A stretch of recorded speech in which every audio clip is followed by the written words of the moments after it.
ছোট্ট একটি গ্রাম রামেশ্বরপুর। গ্রামের পাশ দিয়ে বয়ে গেছে একটা নদী। নানা রকম পাখির ডাক আর নদীতে ভেসে থাকা সাদা হাঁসের দল গ্রামের সৌন্দর্য আরও বাড়িয়ে তুলেছে।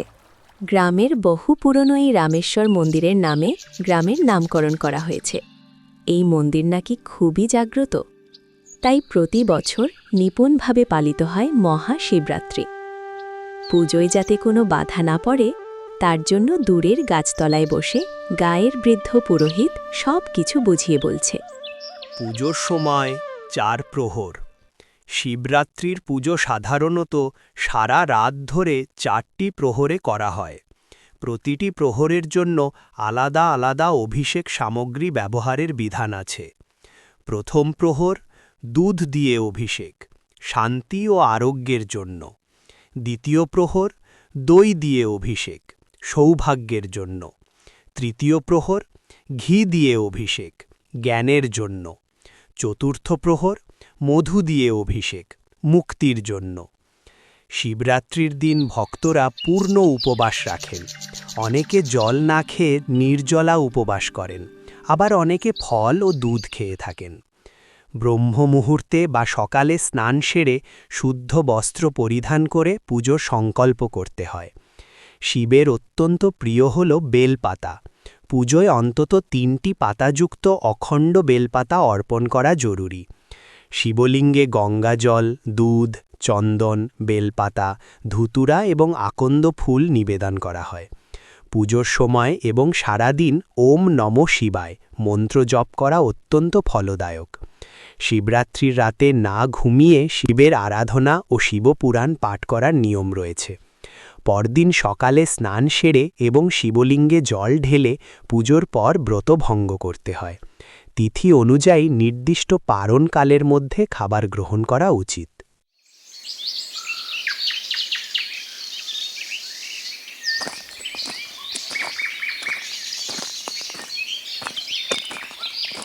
কি রে হরি, এই গরু নিয়ে কোথায় যাচ্ছিলি? ওইদিকে তো জঙ্গল, তাছাড়া তোকে তো কখনো গরু নিয়ে যেতে দেখিনি।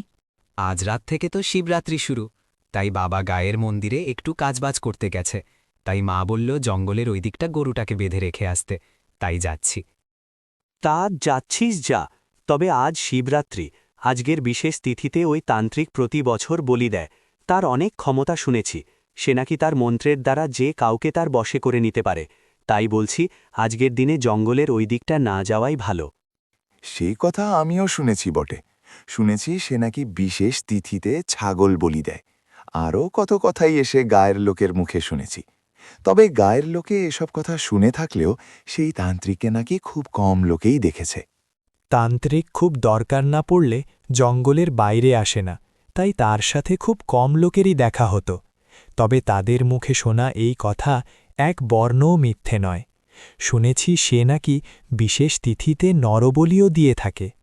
তার তন্ত্র সাধনার দ্বারা যে কাউকেই খুব সহজে তার বশে করে নিতে পারে। এসব কথা শুনলে গায়ে কাঁটা দিয়ে ওঠে। এখনকার দিনে এও কি সম্ভব? তা আপনি কখনো তাকে কি সামনে থেকে দেখেছেন? তা দেখিনি, তবে ওই যে বললাম, এসব কথা এক বর্ণও মিথ্যে নয়, তাই সাবধানে যেও। এখন তবে আসি। হরি কথাগুলো শুনল, কিন্তু কিছু কথা বিশ্বাস করল, আবার কিছু কথা করল না।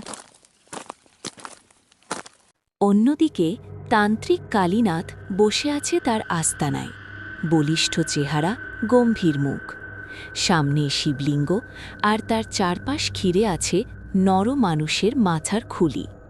তান্ত্রিক কালীনাথ ভাবছে, আর কিছুক্ষণের অপেক্ষা মাত্র, আর তারপরেই সেই বিশেষ তিথি মহাশিবরাত্রি। আমার এতদিনের দীর্ঘ অপেক্ষার আজ অবসান ঘটার একটা সুযোগ আমি পেয়েছি, কিন্তু তার জন্য যে আমার আরও একটা নরবলি দিতে হবে। এদিকে সময় যে আর বেশি নেই, তাই যা করার খুব তাড়াতাড়ি করতে হবে। হে মহাদেব, হে সর্বভূতেশ্বর, তোর আশীর্বাদে আজ আমার কাছে অনেক ক্ষমতা। ডাকিনী, পিশাচ, ভূত, প্রেত সবাই আমার বশে। কিন্তু যতদিন না আমি পূর্ণ শক্তি লাভ করব, ততদিন আমার শান্তি নেই। ডাকিনী, পিশাচ, কোথায় তোরা? আজ মহাশিবরাত্রি।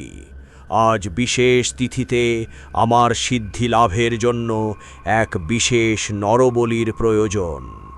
কিন্তু কোথায় পাবো আমি সেই মানুষ? তোরা আমায় পথ দেখা।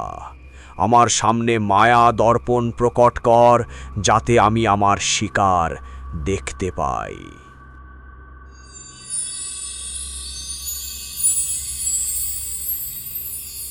মায়া দর্পণ, এবার এমন কোনো মানুষকে দেখা যাকে মহাশিবরাত্রির এই পূর্ণ লগ্নে খুব সহজেই আমার বশে আনতে পারব, আর তাকে বলি দিয়ে আমি নিজের শক্তি বৃদ্ধি করতে পারব। দেখা আমার সেই শিকার কোথায় আছে, দেখা আমায়। তান্ত্রিক কালীনাথ তার মায়া দর্পণে হরিকে দেখতে পেল। সে গরু নিয়ে সেই জঙ্গলের ভেতর দিয়ে হাঁটছে।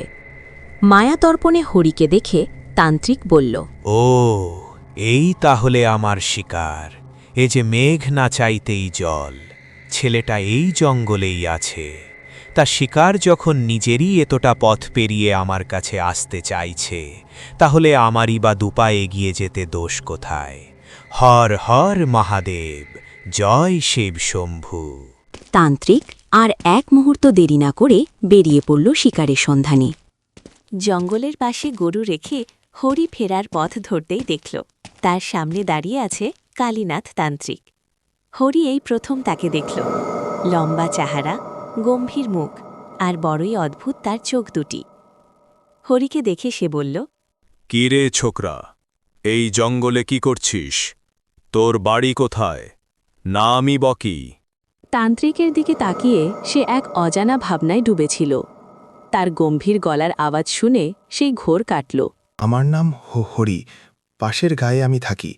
আজ তো শিবরাত্রি, আমাদের গ্রামে খুব বড় করে অনুষ্ঠান হয়, তাই বাবা সেখানে গেছে একটু কাজবাজ করতে। তাই মা বলল জঙ্গলের দিকটা গরুটা রেখে আসতে, তাই এসেছি। তা না হয় বুঝলাম। তোর গায়ে খুব ভালোভাবে মহাশিবরাত্রি পালন করা হয়, সে কথা আমিও জানি। কিন্তু আজ এই বিশেষ তিথিতে তুই বাবার মাথায় জল ঢালবি না? ঢালব বই কি, আমিও ঢালব। আমাদের গায়ের প্রায় সবাই আজ বাবার মাথায় ভক্তি ভরে জল ঢালবে। বাবা যে খুবই জাগ্রত। আমাদের গ্রামের প্রতিটা লোককে বাবা আপদে বিপদে রক্ষা করে থাকেন। তাই তো আজকের দিনে নিপুণভাবে পালন করা হয় এই ব্রত। আমিও বাবার একনিষ্ঠ ভক্ত। আজ এই ব্রত আমিও করছি সিদ্ধি লাভের জন্য। তাই আমার একজন সহকারীর খুবই প্রয়োজন। তাছাড়া এই জঙ্গলে আমি ছাড়া শিবভক্ত একমাত্র তুই আছিস। তাই বাবার পুজোয় যদি তুই আমায় সাহায্য করতিস, তাহলে বড়ই ভালো হতো। তোরও মুক্তি লাভ হবে, আর আমারও সিদ্ধি লাভ হবে। হরি একথার কোনো জবাব দিল না। সে জানতেই পারল না যে কালীনাথের সম্মোহনী শক্তি ইতিমধ্যেই তার উপর প্রভাব ফেলেছে। হরিকে কোনো কথা বলতে না দেখে তান্ত্রিকও বুঝতে পারল। সে তখন হরিকে বলল, ভয় পাস না, তোর কোনো ক্ষতি হবে না। আজ মহাশিবরাত্রি, মহাদেবের নাম জপ কর। এবার আয় আমার সাথে। আর কিছুক্ষণ পর প্রথম প্রহরের পুজো শুরু করতে হবে। হাতে যে অনেক কাজ। আয় আমার পেছনে আয়।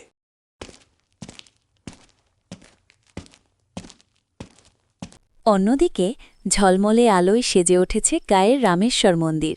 একে একে গায়ের লোক এসে ভিড় করছে। অন্যদিকে হরিকে খুঁজতে পথে বেরিয়েছে তার মা আর বাবা। এই যে দাদা শুনছেন, বলছি আমার ছেলেটাকে, মানে হরিকে কি কোথাও দেখেছেন? হরি? হ্যাঁ, তাকে তো সকালবেলায় জঙ্গলের দিকে গরু নিয়ে যেতে দেখেছিলাম। কেন, সে এখনও বাড়িতে ফেরেনি? আর যদি না ফিরে থাকে তাহলে আমার সাথে চলুন, হয়তো মন্দিরে আছে, আমিও সেখানেই যাচ্ছি। না দাদা, তাতে বিশেষ লাভ হবে না। আমরা মন্দিরে গিয়েছিলাম, ওখানে হরির কথা শুনতেই সবাই বলল তারা নাকি হরিকে সকাল থেকেই কেউ দেখেনি। সে নাকি মন্দিরেই আসেনি সকাল থেকে। এদিকে গরুটা একাই ফিরে এসেছে দেখে আমিও প্রথমে ভেবেছিলাম ও বোধহয় মন্দিরে গেছে, কিন্তু সেখানে গিয়েও পেলাম না। সে কি, তাহলে আমার কথাই কি সত্যি হলো? তাই যদি হয় তাহলে তো হরির খুব বড় বিপদ। আমি ওকে অনেকবার বারণ করেছিলাম, বলেছিলাম আজ শিবরাত্রি, জঙ্গলের ভেতরে এক তান্ত্রিক থাকে, সে আজকের এই বিশেষ তিথিতে বলি দিয়ে থাকে, কখনো ছাগল আবার কখনো বা মানুষ। সে যদি হরিকে নিয়ে যায় তাহলে। কি গো, উনি কি বলছে? শিগগিরই চলো, আমার ছেলেটাকে নিশ্চয়ই ওই তান্ত্রিক ধরে নিয়ে গেছে। আজকের দিনে কেন এমন হলো মহাদেব? আমার ছেলেটাকে রক্ষা করো ঠাকুর, রক্ষা করো। সে যে তোমার পুজো করবে বলে সকাল থেকে উপোস করেছে, তাকে তুমি এইভাবে কেড়ে নিও না। আহা গিন্নি, এ তো ভেঙে পড়ো না। তুমি মন্দিরে গিয়ে ঠাকুরকে ডাকো, তিনি তোমার কথা ঠিক শুনবেন। আর সময় নষ্ট করা ঠিক হবে না, আমাদের সেখানে এখনই পৌঁছাতে হবে, আর তা না হলে যে খুব বড় বিপদ ঘটতে পারে। তোমার জঙ্গলে যাওয়াটা ঠিক হবে না, তাই তুমি মন্দিরে ফিরে যাও। চলুন দাদা, আর দেরি করে লাভ নেই।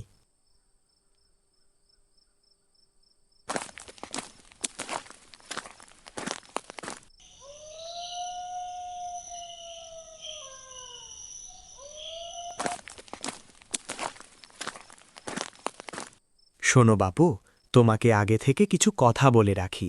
তোমার কষ্টটা আমি বুঝতে পারছি, কিন্তু এমন কোনো কাজ করা যাবে না যাতে আমাদের সকলের বিপদে পড়তে হয়। তোমার ছেলের ওই তান্ত্রিক 4 প্রহরের আগে কিছু করবে না, তাই ছেলের শত কষ্ট দেখেও চুপ করে থাকবে। বাকিটা আমি দেখছি, তুমি মহাদেবের ওপর ভরসা রাখো। মহাদেবের উপর আমার ভরসা আছে। আজ পর্যন্ত তিনিই আমাদের গায়ের মানুষকে সকল বিপদ থেকে রক্ষা করে এসেছে। আজও কোনো না কোনো চমৎকার তিনি ঠিকই করবেন।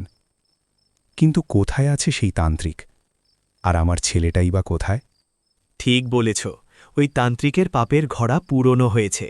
নিজের ক্ষমতা বৃদ্ধির জন্য অনেক অন্যায় সে করেছে। মহাদেব আজ তার বিচার করবে। এবার শোনো, আমরা ওই তান্ত্রিকের ডেরার খুব কাছেই আছি। যা বললাম কথাটা যেন মনে থাকে। এখন চলো। তারা দুজনেই তান্ত্রিকের খোঁজে বেরিয়ে পড়ল। তারপর তারা যা দেখল তাতে তাদের গায়ের রক্ত হিম হতে লাগল। তারা দেখল তান্ত্রিক কালীনাথ বসে আছে যজ্ঞকুণ্ডের সামনে। তার কিছুটা দূরে হাড়িকাঠে গলা দিয়ে বসে আছে হরি। সে কিছু বলছে না। তারা বুঝতে পারল তার উপরে তান্ত্রিকের সম্মোহনী শক্তি কাজ করছে। আর কিছু মুহূর্তের অপেক্ষা মাত্র, তারপর বলির আত্মাহুতি দিলেই আমি হয়ে উঠব আরও বেশি ক্ষমতার অধিকারী। তখন সবাই আমার বশে থাকবে। তুষ্ট হ মহাদেব, তুষ্ট হ, আর আমাকে আরও অনেক বেশি শক্তি প্রদান কর।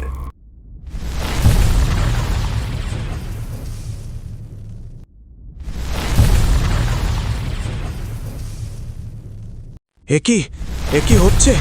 এমন পরিষ্কার আকাশে কেন এত বজ্রপাতে? কেন এত বিপর্যয়? তবে কি তুই আমার উপর রুষ্ট? এত দিন তোর সাধনা করেছি, কিন্তু কই, তখন তো কোনো বাধা পড়েনি। তবে কেন এই শেষ মুহূর্তে বাধা দিচ্ছিস? ওরে মূর্খ, নিজের শক্তি বাড়াতে গিয়ে অনেক অন্যায় তুই করেছিস। নিজের শক্তিকে তুই অপব্যবহার করেছিস। আজ তোর পাপের ঘড়া পুরনো হয়েছে।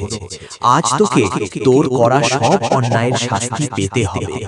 এরপর বজ্রপাতের ফলে তান্ত্রিক কালীনাথ প্রাণ হারান, আর হরি নিজের পুণ্য ফলের জন্য প্রাণ ফিরে পেল। আমি তো আগেই বলেছিলাম, আজ শিবরাত্রি। আজকের দিনে মহাদেব তার ভক্তদের কোনো ক্ষতি তিনি হতে দেন না।